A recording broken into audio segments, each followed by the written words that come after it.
سامعین کرام، آپ سن رہے ہیں ایک دلچسپ اردو جاسوسی کہانی جس کا نام ہے غازی۔ یہ اس سلسلے کی قسط نمبر 20 ہے۔ مجھے امید ہے آپ کو میری یہ کاوش پسند آ رہی ہوگی۔ آپ نے اگر ابھی تک میرا چینل کہانی گھر سبسکرائب نہیں کیا تو ابھی میرے چینل کو سبسکرائب کر کے بیل نوٹیفیکیشن آن کر لیجئے تاکہ آنے والی ہر نئی کہانی کی اطلاع بر وقت آپ تک پہنچ سکے۔ حاجی مستان کا بھی اسے کوئی سخت سزا دینے کا ارادہ نہیں تھا، اسی لیے وہ اب تک زندہ ڈرائنگ روم میں موجود تھا، ورنہ اس کے کارندے شو ختم ہوتے ہی اس کا کام تمام کر دیتے، اور میں بھی یہی چاہتا تھا۔ اس مسخرے کو اپنے بکواس کی کافی سزا مل چکی تھی۔ مسخرے مراسیوں کا تو یہ روزی کمانے کا دھندا ہے کہ دوسروں کو ہنسائیں۔ میں نے حاجی مستان کو مخاطب کرتے ہوئے کہا کہ اس کی باقی سزا یہ ہے کہ یہ ہمیں اب اور کھانے کے دوران ہندوؤں اور بھارت کے متعلق لطیفے سنائے۔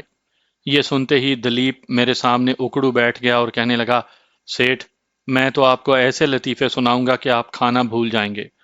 قصہ کوتا ہم تقریباً 2 گھنٹے اس کے 20 لطیفوں سے محظوظ ہوئے۔ اس کا سنایا ہوا صرف ایک لطیفہ پیش خدمت ہے۔ بھارتی افواج کے بہادری کے تمغے اشوک چکر، بھارت چکر، ویر چکر اور مہاویر چکر وغیرہ ہیں۔ سن 65 کی جنگ میں بھارتی افواج کی اعلیٰ کارکردگی دیکھتے ہوئے بھارتی حکومت نے ایک نیا تمغہ اپنی بہادر افواج کے لیے بنوایا جس کا نام رفو چکر رکھا گیا۔ کھانے کے بعد حاجی مستان نے اسے 1000 روپیہ انعام دیا اور اس کے آدمی اس کی آنکھوں پر پٹی باندھ کر اسے میلوں دور باندرا کے قریب چھوڑ آئے۔ میں نے یہ اکثر محسوس کیا کہ حاجی مستان باتیں کرتے کرتے اچانک کہیں کھو جاتا تھا۔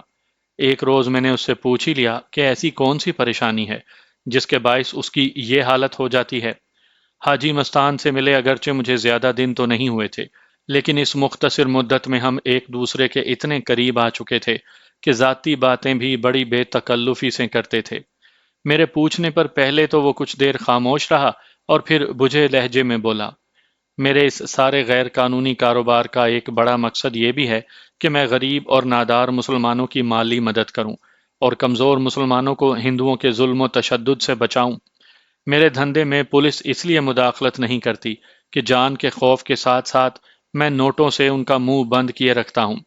جتنے بھی غیر مسلم اسمگلر ممبئی میں ہیں، ان کے گروہ بہت چھوٹے چھوٹے ہیں اور وہ یا تو میرے لیے کام کرتے ہیں یا مجھے باقاعدہ حصہ دیتے ہیں۔ صرف ایک مسلمان اسمگلر یوسف پٹیل ہے جو میرے مقابلے میں ڈٹا ہوا ہے۔ اس میں چونکہ سامنے آ کر مقابلہ کرنے کی طاقت نہیں، اس لیے وہ آج کل زیر زمین رہ کر اپنی سرگرمیاں جاری رکھے ہوئے ہے۔ وہ بھی مسلمانوں کا بہت حامی ہے لیکن اپنی ایک الگ سلطنت بنانا چاہتا ہے۔ الگ سلطنت وہ بنا نہیں سکا اور مارنا میں اسے چاہتا نہیں، کیونکہ اس کا اور میرا مقصد ایک ہی ہے۔ اس کے بارے میں میرے اس رویے کی وجہ سے میرے گروہ میں یہ سوچ پھیلتی جا رہی ہے کہ میں اس کا مقابلہ کرنے سے کتراتا ہوں۔ ہمارے دھندے کا اولین اصول یہ ہے کہ اگر لیڈر کی صلاحیت، اس کی پہنچ اور اس کی دلیری کے متعلق رائے برابر بھی شک پیدا ہو جائے تو گروہ کے کارکن یہ خطرناک اور جان لیوا کام کرنے سے کترانے لگتے ہیں۔ جب یوسف پٹیل کا ذکر آ ہی گیا تو میں نے اسے چھپانا مناسب نہ سمجھا اور اسے بتا دیا کہ یوسف پٹیل کے متعلق بھی مجھے میرے محکمے والوں نے کہا تھا کہ بوقت ضرورت اس سے بھی رابطہ کروں، اور تمہارے ملنے سے پہلے میں یوسف پٹیل کو تلاش بھی کرتا رہا ہوں۔ میں نے حاجی مستان سے کہا، جب تم دونوں کے مقاصد ایک جیسے ہی ہیں تو انشاءاللہ صلح صفائی کی صورت بھی نکل آئے گی۔ چونکہ تم دونوں کے گروہ کے افراد کے اپنے ذاتی مفاد بھی ہوتے ہیں، اس لیے عین ممکن ہے کہ وہ تم دونوں کے درمیان خلیج کو مٹانے کے بجائے اسے مزید وسیع کرنے کے در پہ ہوں۔ اگر تم اجازت دو تو میں یوسف پٹیل تک پہنچ کر اسے سمجھانے کی کوشش کروں۔ میرا چونکہ اس میں کوئی ذاتی مفاد نہیں ہے، اس لیے مجھے امید ہے کہ تمہاری طرح یوسف پٹیل بھی میری اصلیت جان کر مجھ پر اعتماد کرے گا اور بہتری کی کوئی صورت پیدا ہو جائے گی۔ حاجی مستان کچھ دیر سوچتا رہا اور بولا، مجھے آپ پر پورا بھروسہ ہے۔ اگر آپ کے ہاتھوں یہ کام ہو جائے تو ممبئی کی پوری مسلم آبادی اپنے اندیکھے محسن کی ممنون ہوگی۔ میں نے اپنے ساتھیوں کو تو نہیں بتایا کہ یوسف پٹیل آج کل کہاں ہے، ورنہ ساتھیوں اور کارکنوں کا یہ فوری مطالبہ ہوتا کہ یوسف اور اس کے گروہ کا کلا کما کیا جائے۔ آپ کو بتاتا ہوں کہ یوسف پٹیل آج کل محبوب اسٹوڈیوز کے عقب میں رہائشی مکانوں میں جنید فلم ایکٹر کے مکان میں رہتا ہے۔ اس تک پہنچنے کے لیے آپ کو اکیلے ٹیکسی میں جانا ہوگا۔ میرے آدمی ہماری 2 گاڑیوں میں دور سے آپ کی حفاظت کریں گے۔ میں نے اس کام کی حامی بھر لی۔ بھارت میں خطروں سے کھیلتے کھیلتے اب میں اس مقام پر پہنچ چکا تھا جہاں زندگی کی اہمیت ختم ہو جاتی ہے۔ ہم نے اگلے دن صبح 10 بجے کا پروگرام سیٹ کیا۔ مجھے جوہو سے نکلتے ہی ٹیکسی لے لینی تھی اور حاجی مستان کے 10 آدمیوں نے اس کی 2 گاڑیوں میں مجھ سے فاصلہ رکھ کر میری حفاظت کرنی تھی۔ اسی سپہر حاجی مستان مجھے اپنے ہمراہ لے کر حاجی علی کے مزار پر گیا۔ حاجی علی کا مزار میرین ڈرائیو کے قریب ہی تقریباً 1 فرلانگ سمندر کے اندر بنا ہوا ہے۔ سڑک سے مزار تک صرف پیدل ہی جا سکتے ہیں۔ یہ راستہ سڑک سے مزار تک سمندر میں بڑے پتھر ڈال کر سمندر کی سطح سے تقریباً 4 فٹ بلند بنایا گیا ہے۔ شام کے 6-7 بجے تک یہ راستہ موجود رہتا ہے اور پھر سمندر کا پانی اسے ڈھانپ لیتا ہے اور اگلی صبح یہ راستہ پھر ظاہر ہو جاتا ہے۔ درگاہ پر موجود جو لوگ راستہ بند ہونے سے پہلے نکل گئے وہ نکل گئے، اور جو رہ گئے انہیں آئندہ صبح تک وہیں رکنا پڑتا ہے۔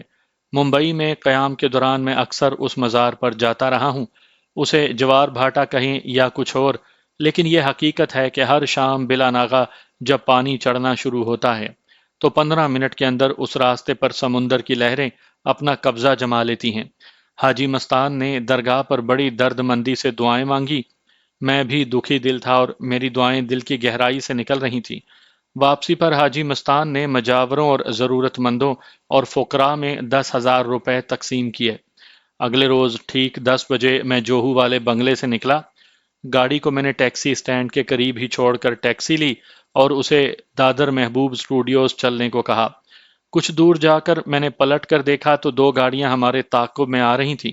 مجھے محبوب اسٹوڈیوز کے عقب میں جینت کے فلیٹ پر جانا تھا۔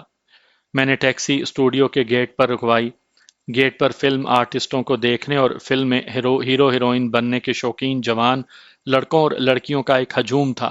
میں تو چاہتا تھا کہ اسٹوڈیو کے چوکی دار یا کسی کارکن سے جینت کے مکان کی صحیح لوکیشن کا پتہ کروں، لیکن یہ ہیرو ہیروئن بننے کے شوقین لڑکے لڑکیاں تو ممبئی فلم انڈسٹری کے انسائکلوپیڈیا نکلے۔ ان میں سے بہت سے جینت کے فلیٹ کو جانتے تھے۔ مجھے وہ کوئی فلم پروڈیوسر سمجھے اور ایک لڑکے نے مجھے فلیٹ تک پہنچانے کی پیشکش کی۔ میں نے اسے ٹیکسی میں بٹھا لیا۔ تھوڑی ہی دیر میں ٹیکسی جینت کے مکان پر جا پہنچی۔ میں نے ڈرائیور کو اس لڑکے کو اسٹوڈیو چھوڑنے اور یہاں واپس آ کر انتظار کرنے کا کہا۔ ٹیکسی واپس گھومی تو میں سڑک پر ہی کھڑا رہا تاکہ محافظ مجھے دیکھ لیں۔ ایک گاڑی آگے بڑھی اور مجھ سے 200 قدم دور جا کر رک گئی۔ اب میں دونوں گاڑیوں کے درمیان میں تھا۔ محافظوں کو قطعی علم نہیں تھا کہ میں یہاں کس سے ملنے آیا ہوں۔ انہیں صرف میری حفاظت کا کام سونپا گیا تھا۔ میں اس بلڈنگ میں داخل ہوا۔ لڑکے کے مطابق جینت کا فلیٹ دوسری منزل پر دائیں جانب تیسرا تھا۔ بعد میں معلوم ہوا کہ دائیں جانب کے 5 فلیٹ جینت ہی کے تھے۔ جینت کوئی بہت کامیاب اور پیسے والا اداکار نہیں تھا۔ یہ اعلیٰ فلیٹ یقیناً یوسف پٹیل نے جینت کے نام پر خریدے ہوں گے۔ دوسری منزل پر دائیں طرف مڑتے ہی 2 مسلح پہرے داروں نے میرا سواگت کیا۔ مجھے علم تھا کہ روپوش یوسف پٹیل سے ملنا آسان نہیں ہوگا۔ میں اپنے پسٹل کے علاوہ لفافے میں بند اپنے محکمے کے نام کے انیشیلز یعنی نام کے پہلے حروف اور کوڈ نمبر لکھ لایا تھا۔ اس سے پہلے کہ پہرے دار مجھ سے کوئی سوال کرتے، میں نے لفافہ ایک پہرے دار کو تھمایا اور کہا کہ یہ لفافہ فوری طور پر یوسف پٹیل کو پہنچا دے۔ پہرے دار تو ہکا بکا مجھے دیکھتے رہے۔ پھر کچھ نہ سمجھتے ہوئے ایک پہرے دار لفافہ لے کر آگے والے فلیٹوں کی طرف چلا گیا اور میں نے اس کے اسٹول پر بیٹھ کر سگریٹ سلگا لیا۔ یوسف پٹیل کا حلیہ مجھے حاجی مستان نے اچھی طرح سمجھا دیا تھا۔ تھوڑی دیر کے بعد ایک آدمی پہرے دار کے ہمراہ آیا اور مجھے کہا، فرمائیے۔ میں نے کہا، مجھے صرف یوسف پٹیل سے ملنا ہے اور تم وہ نہیں ہو۔ اتنا سمجھ لو کہ اگر مجھے فوری طور پر یوسف سے نہ ملایا گیا تو اس بلڈنگ کے دونوں اطراف کھڑے حاجی مستان کے آدمی یہاں حملہ کر دیں گے۔ میرا یہ زبانی حملہ اتنا اچانک تھا کہ وہ تینوں بوکھلا گئے۔ میں اسی موقع کے انتظار میں تھا۔ میں نے فوری اپنا پسٹل نکال کر آنے والے شخص کی کن پٹی سے لگا دیا اور کہا کہ دونوں پہرے داروں کو کہو کہ اپنے ہتھیار نیچے رکھ دیں اور ہمارے آگے آگے چلیں۔ خلاف ورزی کی صورت میں تمہاری کھوپڑی اڑا دوں گا۔ اس آدمی نے بے بسی سے پہرے داروں کی طرف دیکھا۔ پہرے داروں نے اپنی اسٹین گنیں فرش پر رکھ دیں اور ہمارے آگے چل دیے۔ اسی حالت میں چلتے ہم ایک فلیٹ میں داخل ہوئے۔ شروع میں ڈرائنگ روم تھا۔ ہم ڈرائنگ روم میں داخل ہوئے تو وہ خالی تھا۔ اس آدمی نے بتایا کہ یوسف سیٹھ کی طبیعت ٹھیک نہیں اور وہ اسے بلا کر لاتا ہے۔ میں اس کی چالاکی سمجھ چکا تھا۔ اسے یا کسی پہرے دار کو جانے کی اجازت دینے کا مطلب تھا کہ چاروں طرف سے مجھ پر گولیوں کی بوچھاڑ ہو جائے۔ میں نے اس کی کن پٹی پر پسٹل کی نال کا دباؤ بڑھاتے ہوئے کہا، ہم سب اسی طرح یوسف کے پاس جائیں گے۔ بچاؤ کی کوئی دوسری صورت نہ دیکھتے ہوئے وہ آدمی ہمیں اس ڈرائنگ روم سے گزار کر گیلری میں لے آیا اور اس فلیٹ سے ملحقہ اگلے فلیٹ میں لے گیا۔ اس فلیٹ کے 2 کمروں سے گزرنے کے بعد تیسرے کمرے میں ہم اسی پوزیشن میں داخل ہوئے۔ اس وسیع کمرے میں کئی صوفہ سیٹ، اعلیٰ قالین اور دیواروں پر پینٹنگز آویزاں تھیں۔ ایک صوفہ سیٹ پر ایک درمیانے قد و قامت کا کافی حد تک گنجا شخص بیٹھا تھا۔ مستان کے بتائے ہوئے حلیے سے میں نے اسے فوری پہچان لیا کہ یہی یوسف پٹیل ہے۔ پہرے داروں کے اٹھے ہوئے ہاتھ اور اپنے آدمی کی کن پٹی پر میرے پسٹل کو دیکھ کر یوسف پٹیل بوکھلا کر فوراً اٹھ کھڑا ہوا۔ اس کے لیے یہ صورتحال قطعی غیر متوقع تھی۔ میں نے کہا، یوسف سیٹھ آپ بیٹھ جائیں اور میری بات غور سے سنیں۔ میں نے جو کچھ لکھ کر بھیجا تھا کیا وہ آپ کے پاس ہے؟ یوسف نے خاموشی سے لفافہ اور میرا لکھا ہوا پرچہ میرے سامنے کر دیے۔ اس پرچے میں نے جو کچھ لکھا ہے وہ 100% درست ہے۔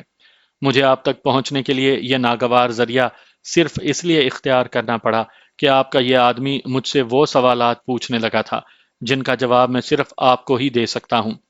میں یہ کہہ کر یوسف پٹیل کی طرف بڑھا۔ اس کی آنکھوں سے بیک وقت یقینی اور بے یقینی کی کیفیتیں صاف جھلک رہی تھیں۔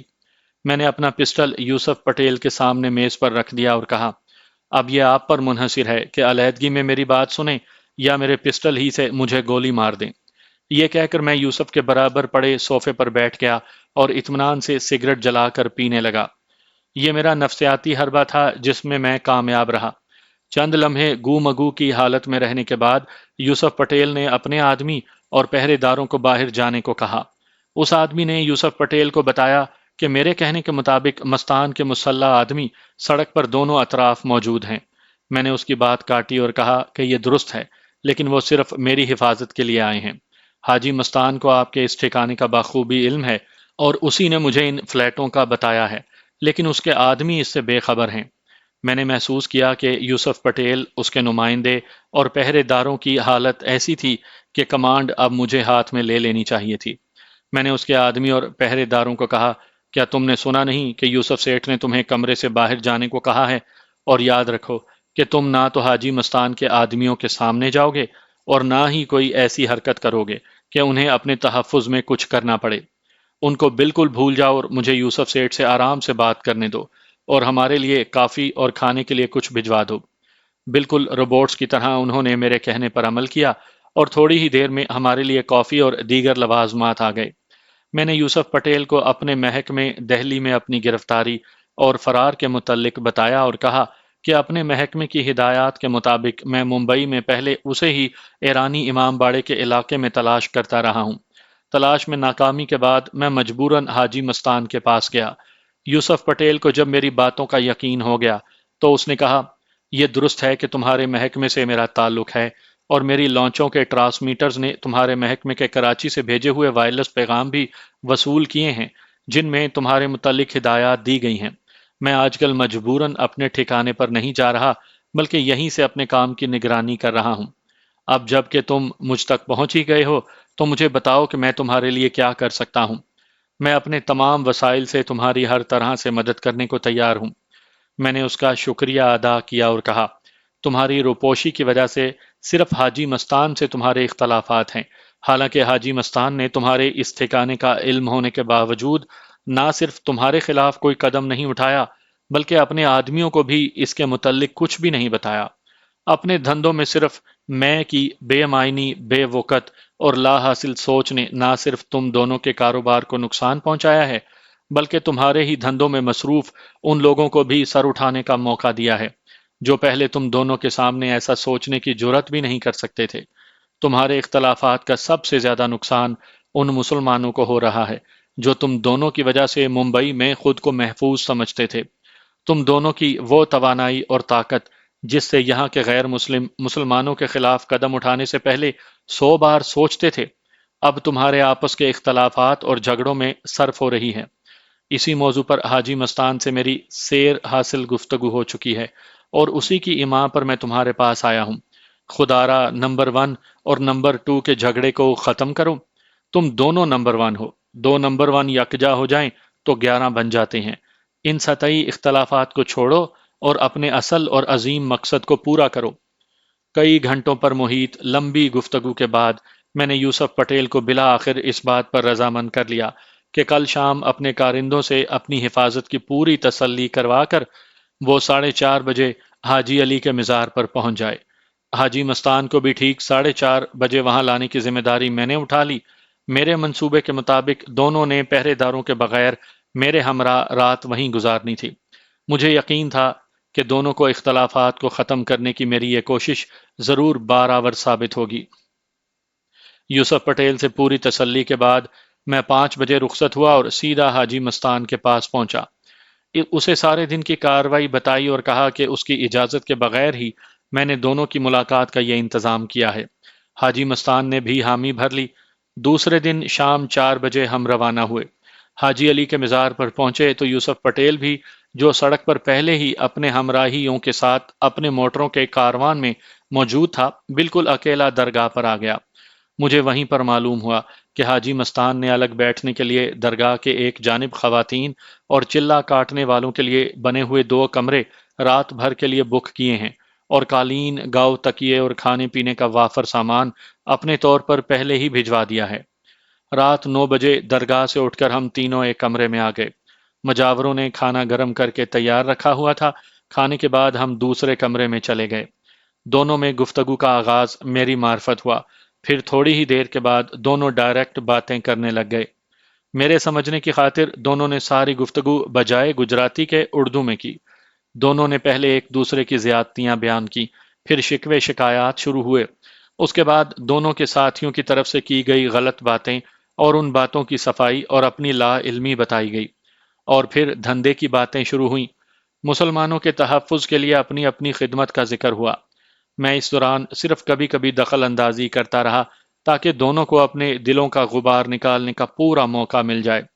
غرض یہ کہ صبح ہونے تک دونوں میں اپنے دھندوں کے لیے علاقوں کی تقسیم پر باعزت سمجھوتا ہوا، اور ایک دوسرے کے کاموں میں دخل اندازی نہ کرنے کے عہد و پیمان ہوئے۔ دونوں نے ایک دوسرے کو دی گئی معلومات کی روشنی میں اپنے اپنے گروہوں کے ان لوگوں کو جو یا تو غدار ثابت ہوئے تھے اور یا دونوں کے اختلافات کو ہوا دیتے تھے، ختم کرنے کا فیصلہ کیا۔ صبح جب ہم درگاہ سے باہر نکلے تو ہماری پوزیشن یہ تھی کہ رات بھر کے رت جگے کی وجہ سے آنکھیں سرخ ہو رہی تھیں۔ میں درمیان میں تھا اور میرے ایک طرف حاجی مستان اور دوسری طرف یوسف تھا۔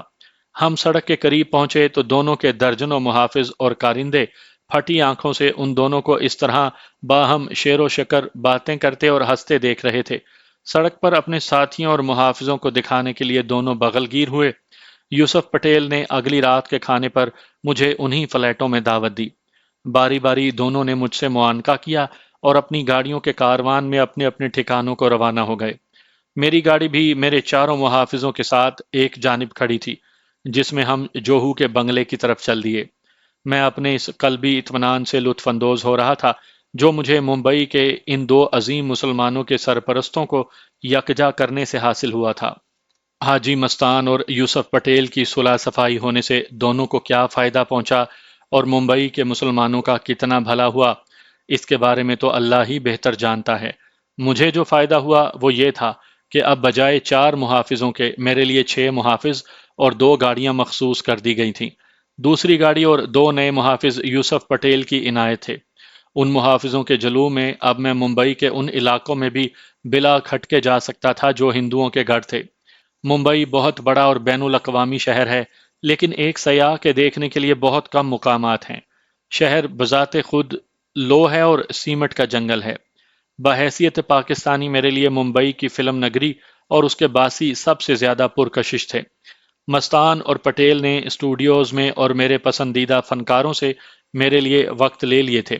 سوریا اور نمی سے میں پہلے ہی مل چکا تھا، اب دلیپ کمار، نرگس اور سنیل دت سے ملنے کا پروگرام طے تھا۔ دلیپ کمار کی رہائش پہاڑی کے 2 ہموار تختوں پر 2 حصوں پر مشتمل ایک بہت بڑے بنگلے 21 پالی ہل میں تھی۔ سپہر 4 بجے ملاقات کا وقت تھا۔ کوٹھی کے بڑے دروازے پر موجود دربان نے انٹرکام پر میری آمد کی اطلاع دی۔ چند منٹوں میں ہی دلیپ کمار کا چھوٹا بھائی مجھے لینے کے لیے آ گیا۔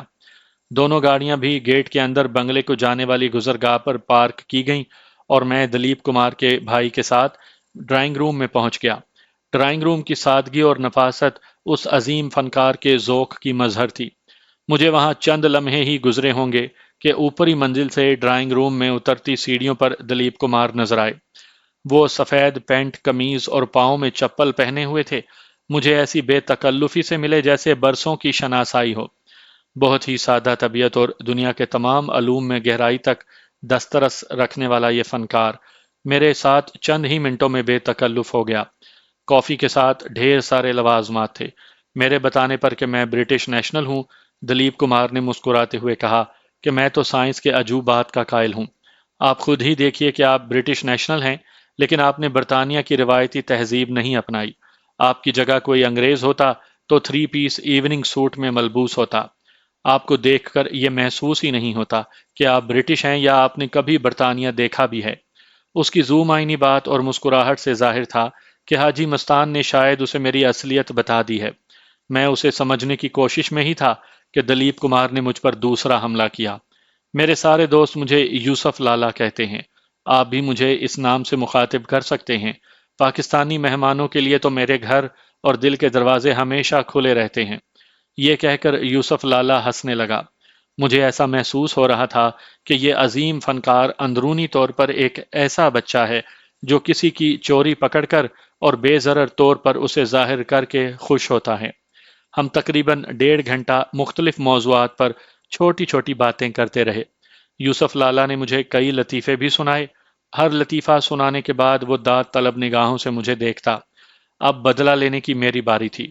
ہر لطیفہ سننے کے بعد میں کہتا سنا ہوا ہے۔ میرے 2-3 بار سنا ہوا کہنے پر یوسف لالا کو احساس ہوا کہ میں جان بوجھ کر ایسا کہہ رہا ہوں۔ وہ کھل کھلا کر ہنس پڑا اور بولا، فوری ہی بدلہ لے رہے ہو۔ میں نے کہا، یوسف لالا، مزہ تو اسی میں ہے کہ ہاتھ کے ہاتھ جواب ملے۔ اس تمام ہنسی مذاق اور گفتگو کے دوران میں نے اس عظیم فنکار کی آنکھوں میں چھپا ہوا درد محسوس کیا۔ یہ درد اس کے بے اولاد ہونے کا تھا۔ اس کی بے شمار دولت اور بے مثال شہرت اس کا کوئی حقیقی وارث نہیں تھا۔ بھائی بہنوں کی ایک فوج تھی جسے وہ فراخ دلی سے پال رہا تھا۔ وہ بھی نہیں چاہتے تھے کہ دلیپ کی کوئی اولاد ہو جو انہیں اپنے متوقع ورثے سے محروم کر دے۔ چلتے وقت میں نے کہا، یوسف لالا، میں دل کی گہرائیوں سے دعا کروں گا کہ اللہ پاک آپ کو اولاد کی نعمت سے نوازے۔ دلیپ نے میرا ہاتھ پکڑ لیا اور زور سے دباتے ہوئے سرگوشی میں کہا، یہ دعا نہ مانگنا۔ اولاد نہ ہونے کا دکھ تو میں برداشت کر رہا ہوں، لیکن اولاد کے قتل ہو جانے کا دکھ برداشت نہیں کر سکوں گا۔ اس نے ایک فکرے میں اپنی انتہائی قریبی خونی رشتہ داروں کے عزائم اور اپنی مجبوری اور بے بسی کا پورا اظہار کر دیا تھا۔ دلیپ سے رخصت ہو کر ہم نمبر 22 پالی ہل پہنچے۔ یہ کمال امروہی کی رہائش گاہ تھی۔ کمال نے محل اور پاکیزہ جیسی فلمیں بنائی ہیں۔ وہ گھر پر موجود نہیں تھا۔ وہاں سے ہم اسی پالی ہل پر بنے نرگس اور سنیل دت کے بنگلے پر گئے۔ ان سے ملنے کے وقت میں ابھی 1.5 گھنٹہ باقی تھا، لیکن دونوں نے بڑی اپنائیت اور گرم جوشی سے مجھے خوش آمدید کہا۔ یہ دونوں فنکار شہرت کی بلندیوں پر تھے۔ نرگس نے مدر انڈیا کے بعد فلمی دنیا کو خیر بات کہہ دیا تھا اور مکمل گھریلو زندگی بسر کر رہی تھی۔ اس نے کہا کہ مدر انڈیا میں اس کے لازوال کردار سے اس کا جو امیج بن گیا ہے اسے وہ کھونا نہیں چاہتی۔ اسی لیے اس نے درجنوں ملکی اور غیر ملکی آفرز ٹھکرا دیں۔ پھر وہ ہنستے ہوئے سنیل دت کی طرف اشارہ کرتے ہوئے کہنے لگی، دت مدر انڈیا میں تو میرا نالائق بیٹا تھا، لیکن اب بہت ہی فرما بردار شوہر ہے۔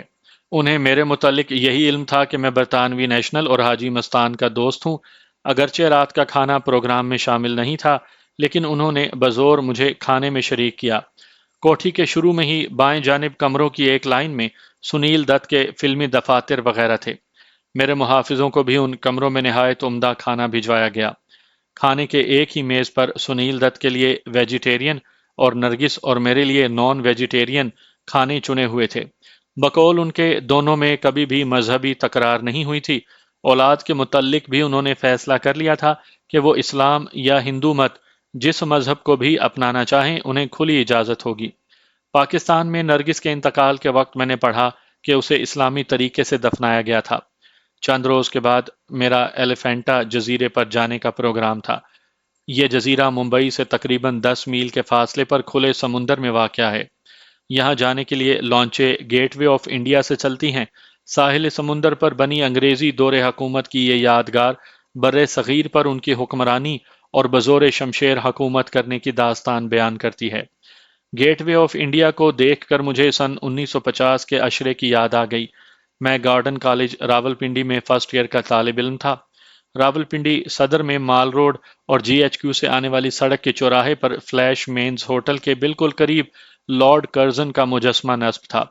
بر صغیر میں برطانوی حکومت کا یہ نمائندہ بر صغیر کے محکوم عوام پر اپنے ظلم و ستم اور فرعونیت کے لیے مشہور تھا۔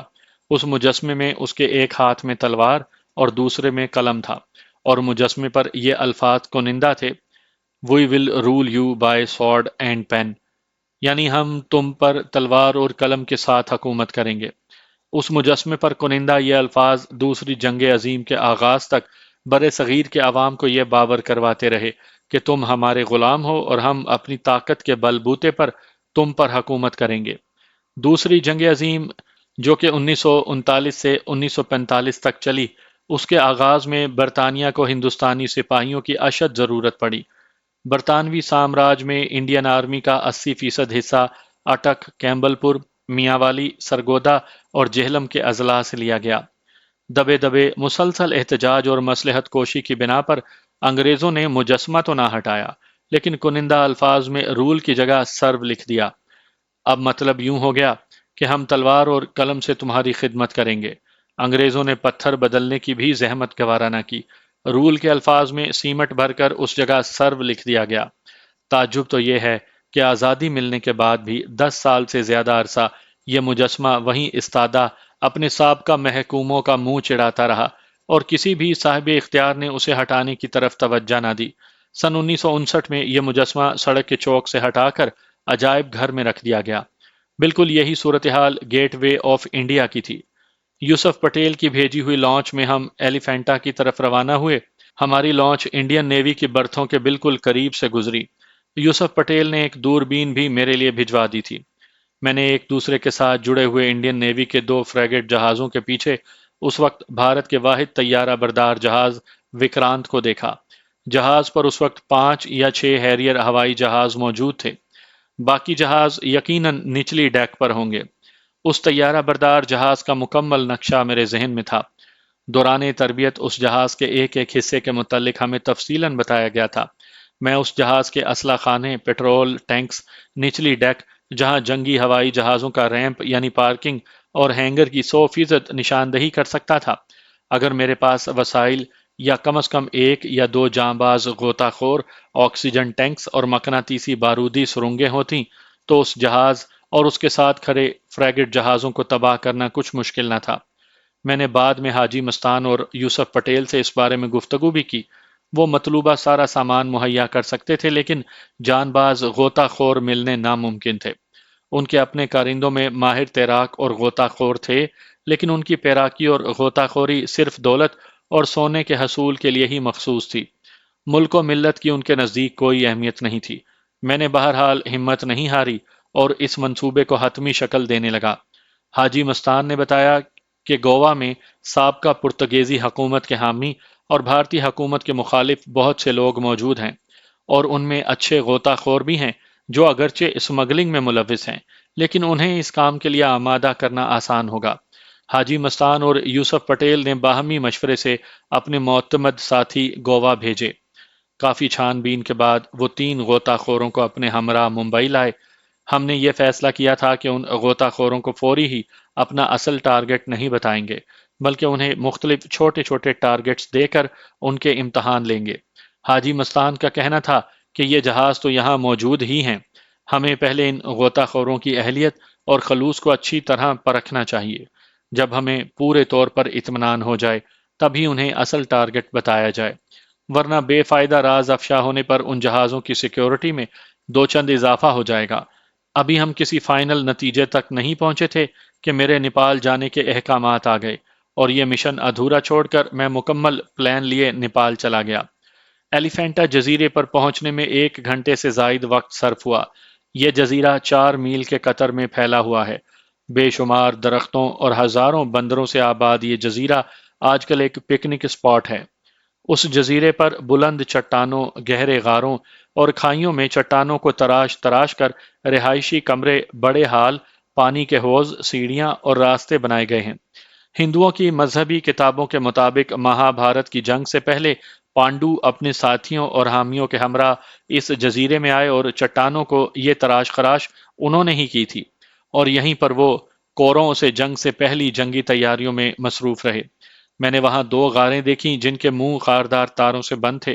ان کے متعلق بتایا گیا کہ یہ سرنگیں سمندر کی تہہ کے نیچے سے ہوتی ہوئی کلیان کے نزدیک، کلیان ممبئی سے 80 میل دور ہے، سطح زمین پر ختم ہوتی ہیں۔ ان سرنگوں کی حقیقت تو اللہ ہی جانے، لیکن میرے خیال میں چٹانوں میں ہال اور کمرے بنانے میں کم از کم 40-50 سال صرف ہوئے ہوں گے۔ بلا مقصد انہیں بنانے کی بھی کوئی وجہ دکھائی نہیں دیتی۔ ممبئی کی بہت ساری فیملیز پکنک منانے اس جزیرے پر آئی ہوئی تھیں۔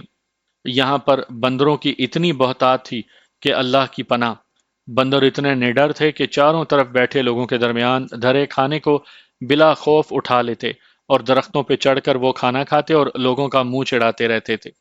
ہمارے سامنے ایک آدمی نے زچ ہو کر ایک بندر کو پتھر مارا۔ پتھر نہ تو بندر کو لگا اور نہ کسی انسان کو، لیکن بندر کو پتھر مارتے ہوئے اس آدمی کو کئی لوگوں نے دیکھا۔ 20 لوگ اس کے ارد گرد جمع ہو گئے اور اسے ہنومان جی کی ہتک کرنے پر کوسنے لگے۔ اس آدمی نے غلطی سے بتا دیا کہ وہ مسلمان ہے۔ بس پھر کیا تھا؟ اسے ہندوؤں کے دھرم پر مسلمانوں کا ڈائریکٹ حملہ سمجھا گیا، اور بہت سارے ہندو اس مسلمان کو پیٹنے لگے۔ اس کی بیوی اور 2 بچے سہمے ہوئے ہندوؤں کی منت سماجت کر رہے تھے، لیکن ہندو اپنی فطرت سے مجبور اکیلے مسلمان کو دیکھ کر آپے سے باہر ہو گئے۔ مجھ سے برداشت نہ ہو سکا۔ میں نے اپنا پسٹل نکال کر ایک ہوائی فائر کیا۔ میرے 6 محافظوں نے بھی فوراً اپنے ریوالور اور پسٹل نکال لیے اور 2-3 ہوائی فائر کیے۔ ان فائروں نے ہندوؤں کے بلڈ پریشر کو اتنا لو کر دیا کہ جس کا ہاتھ جہاں تھا وہیں رک گیا، اور وہ اس پکنک اسپاٹ سے یوں غائب ہوئے کہ اس مسلمان فیملی اور ہمارے سوا وہاں کوئی انسان نہ دکھائی دیا۔ ہندوؤں کے بہادر دیوتا ہنومان جی بھی وہاں سے یوں کھسکے کہ صرف دور سے ان کی چیخیں ہی سنائی دیتی رہیں۔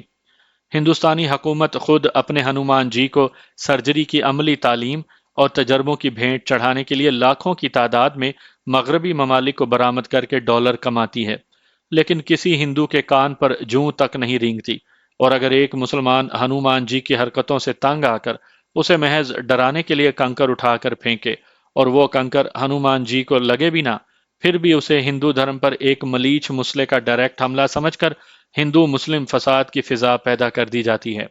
ہم اس مسلمان فیملی کو اپنے ہمراہ اپنی لانچ میں ممبئی لے آئے۔ میں گیا تو تھا ایلیفینٹا کے جزیرے کی سیر کو، لیکن واپسی پر میں سوچ رہا تھا کہ ہندو چاہے بھارت کا ہو یا بنگلہ دیش کا، سری لنکا کا ہو یا پاکستان کا رانا چندر سنگھ ہو، سب مسلمان سے ازلی نفرت کرتے اور موقع ملنے پر انہیں ہر طرح سے نقصان پہنچانے کے در پہ رہتے ہیں۔ ممبئی میں میرے شب و روز گھومنے پھرنے اور حاجی مستان کے ترتیب دیے ہوئے پروگرام کے مطابق نگار خانوں اور مشہور فلمی ستاروں سے ملنے میں گزرنے لگے، جن سے سامعین کو شاید دلچسپی نہ ہو۔ صرف ایک واقعہ مختصراً پیش خدمت ہے۔ ممبئی میں یوں ہی گھومتے ہوئے ایک روز ہم مشہور کامیڈین محمود کے ایک فلور کے اسٹوڈیو کلا مندر کے پاس گزرے۔ یہاں جانا اگرچہ ہمارے پروگرام میں شامل نہیں تھا، لیکن میں اپنے محافظوں کی گاڑیاں سڑک پر رکوا کر اسٹوڈیو کی طرف چل پڑا۔ پہلے اسٹوڈیو کے دفاتر آئے، معلوم ہوا کہ محمود بھی وہاں بیٹھا ہے۔ میں نے محمود کے سیکرٹری کو محمود کے فین کی حیثیت سے ملنے کی خواہش کی۔ وہ مجھے اپنے کمرے میں بٹھا کر محمود کے پاس گیا۔ ان دونوں کمروں کے درمیان لکڑی کی پارٹیشن اور اس پارٹیشن میں شیشے کی ایک سلائیڈنگ چھوٹی کھڑکی بھی تھی۔ سیکرٹری کے پاس ایک آدمی آیا جس نے بتایا کہ وہ محمود کا چھوٹا بھائی الطاف ہے اور ملنے کی وجہ پوچھی۔ مجھے دیکھتے ہی وہ گہری نظروں سے میرا جائزہ لینے لگا تھا۔ کچھ دیر کے بعد وہ بولا کہ میں محمود بھائی سے پوچھ کر آتا ہوں۔ سلائیڈنگ کھڑکی شاید تھوڑی سی کھلی رہ گئی تھی یا پتلی پارٹیشن کی وجہ سے مجھے الطاف کی محمود کے ساتھ بات صاف سنائی دی۔ وہ کہہ رہا تھا، الطاف بھائی، یہ شخص یقیناً وہی مفرور پاکستانی ہے جس کی تصویر اخبار میں چھپی تھی، اور میں نے آپ کو دکھائی بھی تھی۔ محمود کے پوچھنے پر کہ اب ہم کیا کریں، الطاف نے کہا، ہم پولیس کو اطلاع دیتے ہیں، اسے ہم اپنے اسٹوڈیو سے گرفتار کرائیں گے یہ سب گفتگو انگریزی میں ہو رہی تھی۔ الطاف نے کہا، بھائی، over a night you will become all India nation hero, یعنی بھائی تم رات بھر میں سارے ہندوستان کے قومی ہیرو بن جاؤ گے۔ یہ سن کر اب میرا وہاں رکنا مصیبت کو خود دعوت دینے کے مترادف تھا۔ میں اٹھا اور تیز قدموں سے سڑک کی طرف چل دیا، اور اس سے پہلے کہ وہ اپنے پروگرام کو عملی جامہ پہناتے یا مجھے روکنے کی کوشش کرتے، ہمارا گاڑیوں کا کارواں وہاں سے روانہ ہو چکا تھا۔ ایسا ہی ایک واقعہ میرین ڈرائیو پر ہل ٹاپ ہوٹل میں دوپہر کے کھانے کے دوران پیش آیا۔ اس ہوٹل کے فرائیڈ جھینگے بہت مشہور تھے۔ میں نے پہلا جھینگا ابھی اٹھایا ہی تھا کہ ممبئی پولیس کے کئی افسر اور درجنوں سپاہی ہوٹل میں دوڑتے ہوئے داخل ہوئے، کچھ ریسیپشن کی طرف گئے اور کچھ لابی سے ملحقہ ریسٹورانٹ میں آ گئے جہاں میں بیٹھا تھا۔ میرا ہاتھ جہاں تھا وہیں رک گیا۔ پولیس افسروں کے پاس کچھ تصویریں تھیں جنہیں دیکھ کر وہ لابی اور ریسٹورانٹ میں بیٹھے لوگوں کی شناخت کر رہے تھے۔ مجھے یقین ہو گیا کہ میں بڑی مصیبت میں گھر چکا ہوں۔ میں نے جلدی سے اپنا پسٹل نکال کر اپنے سفاری سوٹ کی پینٹ میں اڑس لیا۔ پولیس کو یوں ہوٹل میں آتے دیکھ کر میرے 6 محافظ بھی خطرے کی بو سونگتے ہوئے ہوٹل کی لابی میں آ گئے تھے۔ میں نے دیکھا کہ ان سب کے ہاتھ کپڑوں میں چھپے اسلحے پر تھے۔ پولیس مجھے گرفتار کرنے میں کامیاب ہوتی یا نہ، لیکن اس کوشش میں بہت سے پولیس والوں کی لاشیں ضرور گرنی تھیں۔ ریسیپشن پر گئے پولیس افسروں نے لابی اور ریسٹورانٹ سے پولیس والوں کو بلایا۔ ان میں سے کچھ تو ہوٹل کی 2 لفٹوں اور باقی سیڑھیوں سے اوپری منزلوں کی طرف چلے گئے، اور 10-15 منٹ میں ہی وہ 2 آدمیوں کو ہتھ کڑیاں لگائے اور مارتے پیٹتے لابی میں آ گئے۔ کچھ سپاہیوں نے 5 سوٹ کیس اٹھا رکھے تھے۔ ان کے جانے کے بعد میں نے بڑی بے دلی سے تھوڑا سا کھانا کھایا۔ ریسیپشن والوں نے بتایا کہ یہ افغانستان سے بھاری مقدار میں جعلی بھارتی کرنسی لائے تھے اور مخبری پر پکڑے گئے ہیں۔ بعد میں حاجی مستان نے مجھے بتایا کہ ہل ٹاپ ہوٹل اسی طرح کے ناجائز کام کرنے والوں کا گڑھ ہے۔ ممبئی میں رہتے ہوئے اب مجھے اکتاہٹ ہونے لگی تھی۔ دہلی میں قیام کے دوران تقریباً ہر روز ساتھیوں اور لڑکوں سے ملنا، دیے گئے مشنوں کی تکمیل کے لیے پلاننگ کرنا، ڈاک وصول کرنا اور بھیجنا، اور آزادی سے بلا خوف ہر جگہ جانے اور خطرناک مشن انجام دینے کی عادت سی پڑ گئی تھی۔ ممبئی میں مفروری کی حالت میں سب سے الگ تھلگ اور پہرے داروں کے ساتھ صرف مخصوص جگہوں پر جاتے جاگتے اکتا گیا تھا۔ اس کیفیت کا ذکر میں نے حاجی مستان اور یوسف پٹیل سے بھی کیا۔ پاکستان سے بھارت آتے وقت میرے دل میں سن 71 کی پاک بھارت جنگ کے نتیجے میں پاکستان کے 2 لخت ہونے کا صدمہ اور اپنے تئیں اس ذلت کا بدلہ لینے کی خواہش تھی۔ دہلی میں میری گرفتاری اور تشدد کے دوران میرے مذہب اور میرے وطن کا تمسخر اڑانے سے بھارت سے میری نفرت اور بدلہ لینے کی خواہش میں 2 چند اضافہ ہو چکا تھا، اور نفرت کی اس آگ کو بجھانے کا کوئی موقع نہیں مل رہا تھا۔ میں نے ان دونوں کو کہا کہ میری ذہنی کیفیت بالکل ایسی ہو چکی ہے جیسے کسی بہت ہی دلچسپ کتاب پڑھنے والے کی کتاب میں آخری صفحات نہ ہونے سے ہوتی ہے۔ میں نے انہیں کہا کہ میرا جی چاہتا ہے کہ واپس دہلی چلا جاؤں۔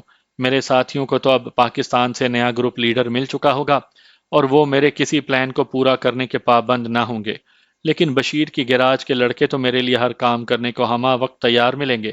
حاجی مستان نے کہا کہ بھارت صرف دہلی تک ہی محدود نہیں، وہاں جانے کے بجائے یہاں بھی تم اپنے دل کے ارمان پورے کر سکتے ہو۔ اگر یہاں سے جی اکتا گیا ہے تو کلکتہ یا مدراس چلے جاؤ، لیکن یہ یاد رکھنا کہ تمہاری حفاظت کی ذمہ داری ہم دونوں پر ہے، اور یہاں تمہیں ہمارا اور ہمارے گروہوں کا پورا تعاون حاصل ہے۔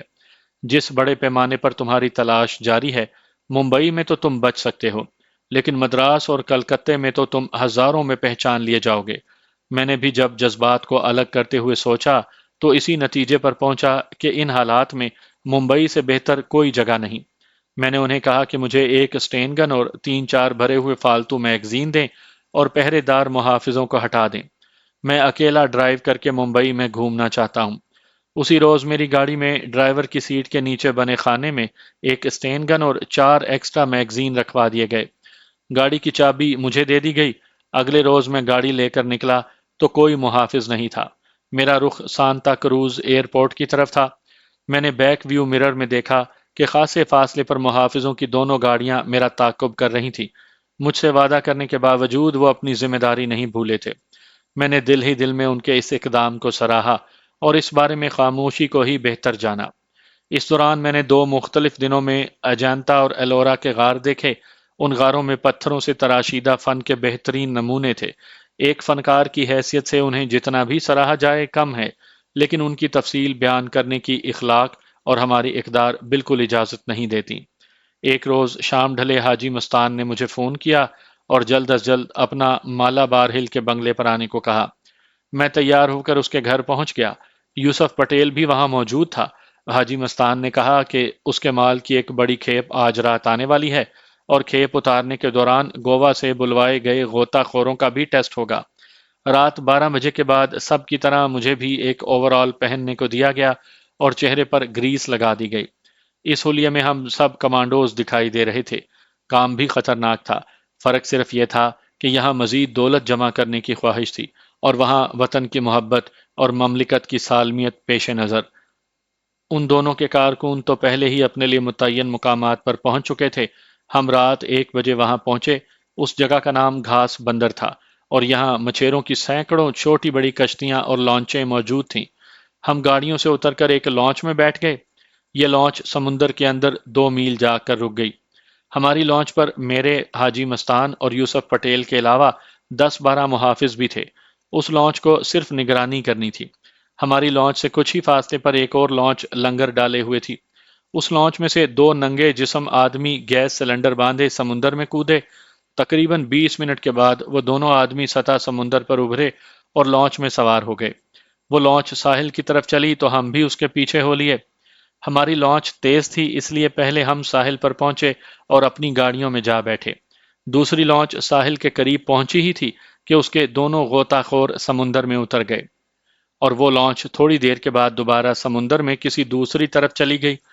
تقریباً 15 منٹ میں یکے بعد دیگرے دونوں غوطہ خور ساحل پر نمودار ہوئے۔ ان کے ہاتھوں میں 2 زنجیریں تھیں۔ ساحل پر کھڑے کارکن فوراً ان کی طرف لپکے اور ان سے زنجیریں لے کر کھینچنے لگے۔ چند منٹوں میں ہی زنجیروں کے دوسرے سرے پر بندھے 4 بڑے صندوق ساحل پر آ گئے۔ ساحل پر گھاس سے آدھا لدا ایک ٹرک الٹا چلتا ہوا ان صندوقوں کے قریب آن رکا۔ کارکنوں نے جلدی جلدی وہ صندوق اٹھا کر ٹرک میں ڈالے اور انہیں گھاس سے ڈھانپ دیا اور 4-5 اسلحہ برداروں کے ہمراہ ٹرک تیزی سے روانہ ہوا۔ اس کے آگے ایک اور پیچھے 5 گاڑیاں تھیں۔ وہ ٹرک مراٹھا مندر سینما کے قریب ایک بڑی گلی میں داخل ہوا۔ ٹرک کے پیچھے چلنے والی گاڑیوں سے کارکن نکل کر ٹرک کی طرف بھاگے اور چاروں صندوق 4-4 آدمی اٹھائے گلی میں غائب ہو گئے۔ ہم بڑی سڑک پر اپنی گاڑیوں میں بیٹھے یہ کاروائی دیکھ رہے تھے۔ 15 منٹ کے اندر صندوقوں والے آدمی واپس لوٹ آئے اور ٹرک انہیں لے کر ریورس میں بڑی سڑک پر آیا اور تیزی سے آگے بڑھ گیا۔ یوسف پٹیل جو اب تک ہماری گاڑی میں بیٹھا تھا اپنی گاڑی میں چلا گیا اور میں حاجی مستان کے ساتھ واپس اس کے گھر لوٹ آیا۔ بقیہ رات میں نے حاجی مستان کے گھر ایک آرام دہ بیڈ میں گزاری۔ دن چڑھے ناشتے پر حاجی مستان نے بتایا کہ 4 صندوقوں میں 3 اس کے اور ایک یوسف پٹیل کا تھا۔ صلح ہونے کے بعد یہ ان کا پہلا مشترکہ کام تھا۔ ہر صندوق میں 200 کلو گرام سونے کے بسکٹ سے، جنہیں بیرون ملک سے آنے والے ایک کارگو جہاز کی بڑی لانچ نے اس مقررہ جگہ پر سمندر میں پھینک دیا تھا۔ 4 صندوق لمبی زنجیروں سے بندھے ہوئے تھے اور جگہ کی صحیح نشاندہی کے لیے ایک بڑا سیاہ کارک ایک صندوق کی رسی سے بندھا سمندر پر تیر رہا تھا۔ غوطہ خوروں نے صندوقوں کی زنجیروں کو اٹھا کر لانچ کے بڑے کنڈوں میں ڈال دیا۔ چونکہ پانی میں وزن بہت کم ہو جاتا ہے اس لیے لانچ انہیں بآسانی ساحل تک کھینچ لائی۔ باقی کاروائی تو میں نے بچشم خود دیکھی تھی۔ میں نے حاجی مستان سے پوچھا کہ مراٹھا مندر سینما تو ہندوؤں کے گڑھ میں ہے، وہاں گودام میں سونا رکھنا آپ کے لیے خطرے کا باعث تو نہیں؟ حاجی مستان نے بتایا کہ سونا ان کے گودام میں نہیں، بلکہ سونے کے ایک بہت بڑے ہندو ڈیلر کے گودام میں رکھا گیا ہے، اور اس سونے کی قیمت وہ پہلے ہی اس ڈیلر سے وصول کر چکے ہیں۔ ممبئی میں قیام کے دوران میں نے ممبئی کی زیر زمین زندگی کا خاصا مشاہدہ کیا تھا۔ یہاں ہر قسم کے غیر قانونی اور ناجائز کاروبار اور ہر روز اربوں روپے ادھر سے ادھر ہوتے ہیں۔ پیشگی ادائیگیاں محض زبانی وعدوں پر کی جاتی ہیں۔ اس کاروبار میں کہیں بھی لکھت پڑھت نہیں ہوتی۔ مجھے یہ سن کر بڑا تعجب ہوا کہ مختلف گروہوں میں ذاتی جانی دشمنیوں کے باوجود کاروبار میں کوئی ہیر پھیر یا دھاندلی نہیں ہوتی۔ میرے خیال میں اسمگلنگ دنیا کا واحد بین الاقوامی کاروبار ہے جو بغیر بینک گارنٹیوں، معاہدوں اور لیٹر آف کریڈٹ کے صرف زبانی وعدوں پر چلتا ہے، اور اس میں روز افزوں ترقی ہو رہی ہے۔ حاجی مستان نے بتایا کہ وہ دونوں غوطہ خور گوا کے باشندے تھے۔ پہلے ٹیسٹ میں تو وہ بالکل کامیاب رہے ہیں، اور اب ان کی وفاداری کے مزید 2-3 ٹیسٹ لے کر آپ کے مشورے سے انہیں اصل ٹارگٹ یعنی وکرانت کو تباہ کرنے کا مشن سونپیں گے۔ انہی دنوں میں ایک عجیب واقعہ ہوا۔ ایک رات 11 بجے کے بعد جبکہ میں سونے کی تیاری کر رہا تھا، بنگلے کے باہر کچھ شور سنائی دیا، اور تھوڑی ہی دیر میں محافظ ایک آدمی کو پکڑ کر بنگلے میں لے آئے۔ ایک محافظ نے میرے کمرے میں آ کر بتایا کہ کافی دیر سے 2 آدمی بنگلے کے ارد گرد مشکوک انداز میں گھوم رہے تھے۔ جب ہم نے محسوس کیا کہ ان کا مقصد جوہو کی سیر نہیں اور وہ یہاں سے جانے کا نام ہی نہیں لیتے، تو ہم نے دونوں کو بے خبری میں دبوچ لیا۔ ان دونوں کے پاس پستول تھے۔ ان میں سے ایک کو تو ہم نے سرونٹ کوارٹر میں ہاتھ پاؤں باندھ کر بند کر دیا ہے، دوسرا بار بار یہ کہہ رہا ہے کہ وہ آپ کو جانتا ہے اور آپ سے ملنے کی نیت سے ہی دونوں یہاں آئے ہیں۔ یہ سوچتے ہوئے کہ کہیں وہ سچ مچ آپ کو ملنے والے ہی نہ ہوں، ہم نے انہیں زندہ چھوڑ دیا ہے، ورنہ اب تک ان کی لاشوں کے ٹکڑے یہاں سے میلوں دور سمندر میں پھینک دیے گئے ہوتے۔ میں حیران تھا کہ ممبئی میں مجھ سے ملنے کی کوشش کرنے والے ایسے کون ہیں جنہیں حاجی مستان اور یوسف پٹیل کے آدمی بھی نہ جانتے ہوں، اور نہ ہی انہوں نے ان دونوں کا ریفرنس دیا ہو۔ میں سوچ میں پڑ گیا، یہ ڈی ایم آئی، انٹیلیجنس کور یا سی بی آئی کے آدمی بھی ہو سکتے تھے۔ یہ بھی ممکن تھا کہ حاجی مستان اور یوسف پٹیل کے مخالف گروہوں میں سے کسی کے کارندے ہوں۔ جب میں صحیح طور پر انہیں پلیس نہ کر سکا تو میں نے محافظ کو کہا کہ اسے میرے پاس لے آؤ اور اپنے ساتھیوں کو تیار رکھو، ممکن ہے انہیں ختم کرنا پڑے۔ محافظ کو ہدایات دے کر میں نے اپنا پسٹل نکال کر میز پر اخبار کے نیچے رکھ دیا۔ اتنی دیر میں 2 محافظ اسے پکڑے ہوئے میرے کمرے میں لے آئے۔ درمیانی شکل و صورت اور ممبئی کے سانولے اور میانہ قد و قامت کا آدمی میرے لیے بالکل اجنبی تھا۔ محافظوں کے سامنے وہ مجھ سے بات کرنے سے کترانے لگا اور پنجابی میں بولا، میں علیحدگی میں بات کرنا چاہتا ہوں۔ محافظ پہلے ہی اس کی تلاشی لے کر اسے غیر مسلح کر چکے تھے۔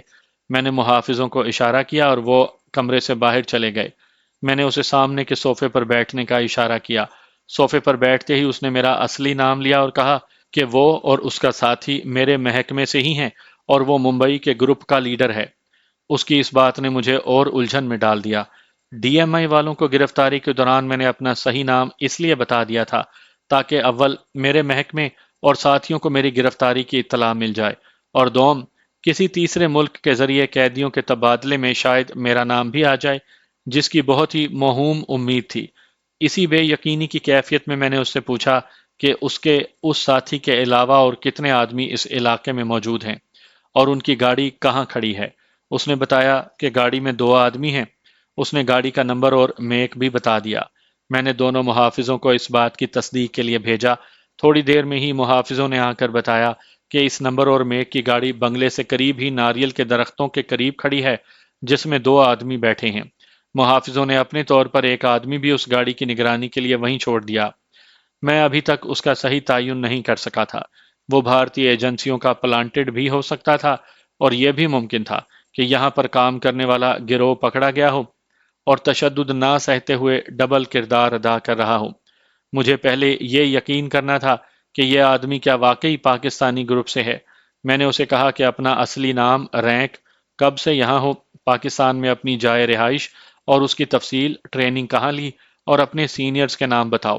میری یہ بات سن کر اس نے اپنا نام اور اپنے آبائی علاقے کی تفصیل بتائی اور کہا کہ تمہارے دوسرے سوالات کا جواب میں محکمے کی ہدایات کے مطابق ہرگز نہیں دوں گا، صرف اتنا بتا سکتا ہوں کہ میں محکمے کا آفیسر ہوں۔ اس نے اپنا رینک بتایا اور نیو ناگ پاڑے والے مکان میں اکثر جاتا ہوں اور وہاں ملازم میاں بیوی کی تنخواہیں بھی میں ادا کرتا ہوں۔ میں تمہیں شکل سے نہیں پہچانتا تھا۔ مکان کی ملازمہ گھاٹن نے بتایا کہ چند آدمی آئے تھے اور بغیر کسی وجہ کے 200 روپے دے کر چلے گئے۔ تمہاری تصویر اور فرار ہونے کا میں اخبار میں پڑھ چکا تھا۔ چند روز پہلے میں نے تمہیں جوہو کی طرف آتے دیکھا اور اتنے دنوں کی مسلسل نگرانی کے بعد آج تم تک پہنچ سکا ہوں۔ میں نے دوران گفتگو محسوس کیا کہ اس کا میرے ساتھ انداز گفتگو بڑا تضحیک آمیز تھا۔ وہ پنجابی تھا اور اردو میں گفتگو کرتے ہوئے مجھے تم کہہ کر مخاطب کر رہا تھا۔ وہ کہنے لگا کہ ممبئی اور گرد و نواح کے علاقے اس کے حدود اختیار میں ہیں اور یہاں مجھے اس کی ہدایات کے مطابق چلنا ہوگا۔ یہ سن کر میرے تو تن بدن میں آگ لگ گئی۔ ابھی تو اس کی اپنی پوزیشن ہی مشکوک تھی، لیکن اگر وہ محکمے کا آفیسر بھی ہوتا تو جب تک مجھے اپنے محکمے سے ہدایات نہ ملتی تو یہ آفیسر تو رہا ایک طرف، میں محکمے کے سربراہ کی بھی بات نہ سنتا۔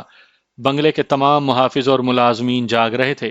ہمیں گفتگو کرتے دیکھ کر وہ کافی، کیک اور پیٹیز وغیرہ لے آئے۔ میں نے ملازمین کے کمرے میں بند اس کے ساتھی کو بھی بلوا لیا اور ان دونوں کو کافی پیش کی کہ یہ اخلاق کا تقاضا تھا۔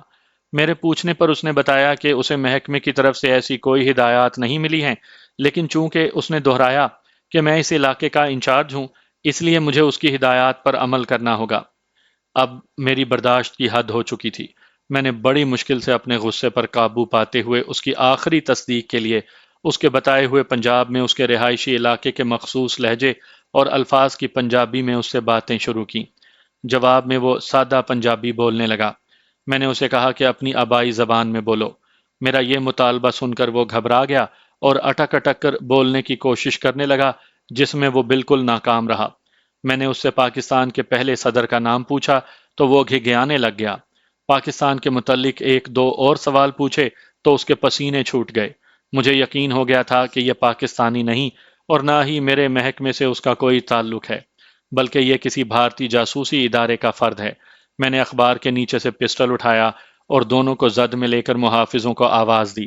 محافظوں نے آ کر جب مجھے ان پر پسٹل تانے دیکھا تو انہوں نے ان کو فوراً اپنے اسلحے کی زد پر لے لیا۔ میں نے انہیں کہا کہ تمہارا پول کھل چکا ہے، اپنی اصلیت اور یہاں آنے کا مقصد بتا دو تو شاید میں تمہارے ساتھ نرمی کروں۔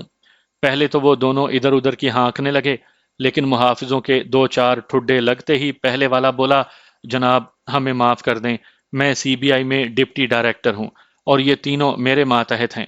ناگ پاڑے کے مکان کی ملازمہ نے ہمیں دفتر میں آ کر بتایا کہ دہلی کا مفرور پاکستانی مکان پر آیا تھا اور اس دن سے ہم آپ کی تلاش میں تھے۔ ملازمہ کی بتائی ہوئی تفصیل کے مطابق میں نے آپ کو گرفتار کرنے کا یہ پلان بنایا تھا۔ میرے پتا جی تقسیم ہند سے پہلے اس علاقے میں رہتے تھے جس کا میں نے آپ سے ذکر کیا ہے۔ وہ تو روانی سے اس لہجے کی پنجابی بولتے تھے، لیکن میں یہ زبان نہیں بول سکتا۔ ابھی بھی وہ اسی مغالطے میں تھا کہ میں اس کے روب میں آ جاؤں گا۔ میں نے آپ کو سب کچھ اس لیے بتا دیا ہے کہ آپ میرا کچھ نہیں بگاڑ سکتے۔ میری فورس کے آدمی چاروں طرف پھیلے ہوئے ہیں۔ آپ کی بھلائی اسی میں ہے کہ خود کو ہمارے حوالے کر دیں، اس نے دھمکی آمیز لہجے میں کہا۔ میں نے اپنے تئیں یہ فیصلہ کر رکھا تھا کہ مقابلے 1 سے ہو یا 100 سے، زندگی کے آخری سانس تک گرفتاری نہیں دوں گا۔ میں نے پہرے داروں کو کہا کہ ان کے منہ باندھ کر انہیں کوٹھی کے لان میں کھڑا کرو۔ وہ ادھر گئے تو میں نے گیراج میں کھڑی گاڑی سے اسٹین گن اور 3 میگزین اٹھائے اور سی بی آئی والوں کی گاڑی کی طرف چل پڑا۔ ایک پہرے دار میرے ہمراہ تھا۔ ہم چکر کاٹ کر گاڑی کے عقب سے اس کے قریب پہنچے۔ 2 آدمی فرنٹ سیٹ پر بیٹھے تھے۔ میں نے آہستہ سے اسٹین گن زمین پر رکھ دی اور جھکتا ہوا ڈرائیور کی کھڑکی کے عین نیچے پہنچ کر ایک دم اٹھا اور اپنے سائلنسر لگے پسٹل سے یکے بعد دیگرے دونوں کی کھوپڑیوں میں 2 2 گولیاں اتار دیں اور ان کی لاشوں کو عقبی فرش اور سیٹ پر پھینک دیا۔ ریت پر پہیوں کے چونکہ نہایت واضح نشان بن جاتے ہیں، اس لیے میں نے گاڑی کو بنگلے تک لے جانا مناسب نہ سمجھا۔ میں نے پہرے دار کو کہا کہ لان میں کھڑے باقی دونوں کو بھی محافظوں سمیت یہاں لے آئے۔ تھوڑی دیر میں ہی محافظ ان دونوں کو لیے گاڑی کے پاس آ گئے۔ گاڑی کا عقبی دروازہ میں نے پہلے ہی کھول رکھا تھا۔ اپنے ساتھیوں کی لاشیں دیکھ کر ان کی آنکھیں حلقوں سے باہر آ رہی تھیں۔ وہ بولنا چاہتے تھے لیکن ان کے منہ بندے ہوئے تھے۔ میں نے محافظوں کو کہا کہ ایک ایک کر کے ان کو گاڑی کے پچھلے دروازے سے داخل ہونے کی جگہ پر لے جائیں۔ محافظ میرا مطلب اور مقصد سمجھ چکے تھے۔ ایک لمحہ ضائع کیے بغیر محافظ انہیں وہاں لے گئے اور میں نے دونوں کے سینوں پر عین دل کی جگہ پر پسٹل رکھ کر دونوں کو ایک ایک گولی داغ دی اور محافظوں نے دونوں کی لاشوں کو پہلی دونوں لاشوں پر ڈال دیا۔ میں نے محافظوں کو کہا کہ پہلے لاشوں کی تلاشی لو۔ ان کی لاشوں سے چاروں کے سی بی آئی کے کارڈ، 2 پسٹل اور 4 بٹوے ملے۔ محافظوں نے میرے کہنے پر میری اسٹین گن اور فالتو میگزین گاڑی کی اگلی سیٹ کے نیچے رکھ دیے تھے۔ مجھے اس وقت جنون طاری تھا۔ میں نے محافظوں کو کہا کہ میرے بیڈ روم سے پسٹل کے 2 فالتو میگزین اور اگر پیٹرول بھرے ورنہ خالی کین مجھے لا کر دیں۔ 2 محافظ اور ڈرائیور میری گاڑی لے کر مجھے فالو کریں اور 2 محافظ پتوں والی شاخ سے بنگلے سے اس گاڑی تک ریت پر قدموں کے نشان مٹا دیں۔ بنگلے سے پیٹرول بھرے 2 کین اور پسٹل کے 2 میگزین لیے ایک محافظ آ گیا جسے میں نے ساتھ کی سیٹ پر بٹھا لیا۔ اس دوران میری گاڑی لے کر 2 محافظ اور ڈرائیور آ گئے اور دو محافظوں نے بڑے جھاڑوؤں کے ساتھ ریت پر قدموں کے نشانات مٹانے شروع کر دیے۔ میں نے گاڑی موڑی اور نیو ناگ پاڑے کا رخ کیا۔ ہمارے پیچھے ہی دو محافظ میری گاڑی میں آ رہے تھے۔ میں نے نیو ناگ پاڑے میں اپنے کور والے فلیٹ کے بالکل قریب گاڑی روکی۔ پچھلی گاڑی سے دونوں محافظ بھی ہمارے پاس آ گئے۔ میں ان تینوں محافظوں کے ہمراہ اپنے فلیٹ پر آیا اور ایک محافظ مسلسل کال بیل بجانے لگا۔ اس دوران میں نے اپنے پسٹل میں نیا میگزین ڈال لیا تھا۔ دروازہ آدھی سوئی جاگتی گھاٹن نے کھولا۔ اتنی رات گئے اچانک مجھے دیکھ کر گھاٹن گھبرا گئی اور دروازہ بند کرنے لگی، لیکن دروازہ کھلتے ہی میں نے اپنا پاؤں اندر رکھ دیا تھا۔ ادھر محافظوں نے دروازے کو دھکا دیا۔ ہم چاروں کمرے میں داخل ہو گئے۔ محافظوں نے گھاٹن پر اپنا اسلحہ تان لیا۔ میں دوسرے کمرے میں گیا، وہاں اس کا شوہر بے سدھ سو رہا تھا۔ اس کی کن پٹی پر میں نے 2 فائر کیے، وہ اچھلا اور وہیں ڈھیر ہو گیا۔ باقی دونوں کمرے خالی تھے۔ میں پہلے کمرے میں آیا۔ گھاٹن محافظوں کے حصار میں سہمی ہوئی کھڑی تھی۔ اس نے بولنا یا چلانا چاہا، لیکن میں نے اس کا موقع دیے بغیر 2 گولیاں اس کے ماتھے پر داغ دیں۔ دہشت سے پھٹی ہوئی آنکھوں والی گھاٹن بغیر آواز نکالے فرش پر گرنے لگی، تو ایک محافظ نے اسے تھام کر آہستہ سے فرش پر لٹا دیا۔ کیونکہ موٹی گھاٹن کے گرنے کے دھماکے سے نچلی منزل والے یقیناً چونک اٹھتے۔ میں نے محافظوں کو کہا کہ ان دونوں کی لاشوں کو بھی انہی کی چادروں میں لپیٹ کر میری گاڑی کی ڈگی میں ڈال دیں۔ 2 پھیروں میں محافظوں نے یہ کام بھی کر دیا۔ اس دوران میں نے فلیٹ کا تالا ڈھونڈ نکالا اور فلیٹ بند کر کے ہم اپنی گاڑیوں میں آ بیٹھے۔ مجھ پر اس وقت فی الحقیقت خون سوار تھا۔ اس حالت میں اگر مجھے درجنوں لوگوں کو بھی مارنا پڑتا تو میں دریغ نہ کرتا۔ مجھ میں زندہ رہنے کی بے انتہا خواہش پیدا ہو چکی تھی اور اپنی زندگی کے عوض میں بلا تفریق قصوروار یا بے گناہ سینکڑوں لوگوں کو مارنے کے لیے بھی تیار تھا۔ مجھ پر یہ جنونی کیفیت کئی روز تک طاری رہی۔ پاکستان میں سی ایم ایچ کے ڈاکٹروں نے اسے ایک خاص نفسیاتی بیماری بتایا جو بھارتی تشدد کے بعد مجھ میں پیدا ہو گئی تھی۔ پاکستان میں ادویات کے مسلسل 1 سال استعمال سے یہ عارضہ دور ہوا، لیکن اب بھی یہ حالت ہے کہ میری ڈسپلنڈ زندگی میں خلل ڈالنے اور بلا وجہ اختلاف کرنے والوں سے میں غصے میں بے قابو ہو جاتا ہوں، چاہے وہ میری اولاد ہی کیوں نہ ہو۔ میری گاڑی میں 6 لاشیں پڑی تھیں اور انہیں میں بے جان کتوں سے زیادہ اہمیت نہیں دے رہا تھا۔ ان لاشوں اور گاڑی کو ٹھکانے لگانے کے لیے میں نے محمود کے اسٹوڈیو کو چنا۔ مین روڈ سے اسٹوڈیو کو جانے والی چڑھائی کے خاتمے پر گاڑیوں کی پارکنگ تھی۔ پارکنگ کے ساتھ ہی دفاتر اور پھر اسٹوڈیو تھا۔ کلا مندر اسٹوڈیو میں آج میں اپنی کلا دکھانا چاہتا تھا۔ پارکنگ میں جا کر میں نے گاڑی روکی۔ چوکیدار کی لٹ کی کھٹ کھٹ قریب آتی سنائی دے رہی تھی۔ یقیناً وہ اپنا راؤنڈ مکمل کر کے اس طرف آ رہا تھا۔ میں اور میرے ساتھی محافظ نے پھرتی سے گاڑی کے اندر اور ڈگی میں پڑی لاشوں پر پیٹرول ڈالا اور کچھ پیٹرول گاڑی کی فرنٹ سیٹ اور فرش پر انڈیل دیا۔ میں پیٹرول کی ایک پتلی دھار بناتا ہوا 3 میٹر دور تک لے آیا اور اس دھار کو دیا سلائی دکھا دی۔ آگ یک بیک گاڑی تک جا پہنچی اور ساری گاڑی کو لپیٹ میں لے لیا۔ گورکھا چوکیدار بھاگتا ہوا گاڑی کی طرف آیا۔ ادھر ہم دونوں بھاگتے ہوئے مین روڈ پر اپنی گاڑی تک آئے اور تیزی سے جوہو کے بنگلے کی طرف روانہ ہو گئے۔ میں نے محافظوں کو الرٹ رہنے اور اسلحہ ہاتھوں میں رکھنے کو کہا، کیونکہ عین ممکن تھا کہ سی بی آئی کے ڈپٹی ڈائریکٹر نے سچ کہا ہو اور اس کی فورس کے آدمی جوہو میں موجود ہوں، لیکن ایسا کچھ نہیں تھا۔ مرتے مرتے بھی یہ ہندو مجھ پر جعلی عکس ڈالتا رہا۔ انعام کے لالچ اور اپنی اسپیشل ترقی کی خواہش میں اس نے گھاٹن کی انفارمیشن کو صرف اپنے تک محدود رکھا تھا اور اسی لالچ کی وجہ سے اپنے تینوں ماتحتوں سمیت جہنم رسید ہوا۔ گھاٹن بھی لالچ کی وجہ سے ہی اپنے انجام سے دوچار ہوئی۔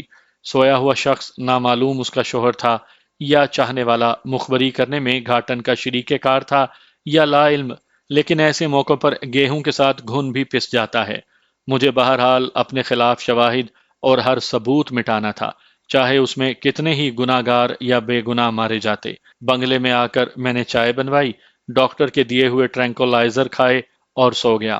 صبح میں بالکل تازہ دم تھا۔ دل و دماغ پر گزشتہ رات 6 افراد کو موت کے گھاٹ اتارنے کا ذرا بھی اثر نہیں تھا۔ 11 بجے میں حاجی مستان کو ملنے گیا اور تفصیلاً اسے رات کا واقعہ سنایا۔ حاجی مستان نے کہا کہ صبح 9 بجے سے پہلے ہی محافظ اسے گزشتہ رات کی تمام تفصیل بتا چکے ہیں۔ مستان نے کہا کہ اچھا ہوا جو یہ سی بی آئی کا ڈپٹی ڈائریکٹر ختم ہو گیا۔ اس نے ان کے کاروبار کو بھی نقصان پہنچانے میں کوئی کسر اٹھا نہ رکھی تھی۔ شام تک جلنے والی گاڑی کے متعلق بھی اطلاعات آ گئیں۔ گاڑی بالکل جل چکی تھی اور لاشیں ناقابل شناخت تھیں۔ سی بی آئی والے تاحال اپنے ڈائریکٹر اور عملے کے 3 ارکان کے انچارج کے انجام سے بے خبر تھے۔ سی بی آئی کے آدمیوں کو ٹھکانے لگانے کے بعد اگرچہ جوہو کے علاقے میں ان کی تلاش کے کوئی آثار نہ ملے، لیکن حاجی مستان نے بنگلے کے پہرے داروں میں اضافہ کر دیا تھا۔ اس واقعے کو گزرے 10-12 روز ہی ہوئے تھے کہ میں نے پونا جانے کا فیصلہ کیا۔ حاجی مستان اور یوسف پٹیل نے بے حد اصرار کر کے مجھے حفاظت کے لیے 6 آدمی اپنے ساتھ لے جانے پر مجبور کر دیا۔ میں پونا میں بھارت کے 39 ماؤنٹین ڈویژن اور خصوصاً 17 پونا ہارس یعنی ٹینک ریجمنٹ کا مشاہدہ کرنا چاہتا تھا۔